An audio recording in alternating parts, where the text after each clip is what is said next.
Pag-usapan natin ang mga batas na ito sa simpleng humor para madali nating maintindihan at matandaan. Unang-una, meron tayong PD 1586 at tinatawag itong Environmental Impact Statement System.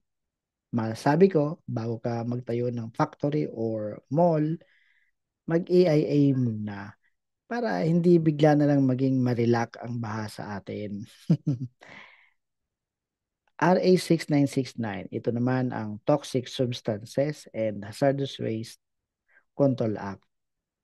Siyempre, wag mong itapon ang chemical mo kung saan-saan. Baka maging toxic ka rin sa ex mo. Number 3, RA 8749 or Clean Air Act. Huwag puro usok ang ambag mo sa mundo. Kung hindi ka factory, baka naman smoker ka. RA 9003 or Ecological Solid Waste Management Act. Segregate, basura mo, responsibility mo. Di pwedeng bahala na si barangay ang mindset mo. Ang RA 9275 or Philippine Clean Water Act, huwag mong gawing septic tank ang ilog unless trip mo maligo sa kanal.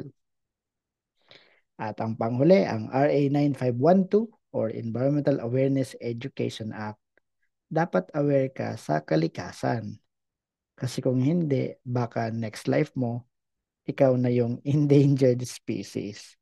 Yan, sana nakatulong at natawa po kayo kahit papaano. Remember, kalikasan mo, responsibilidad mo.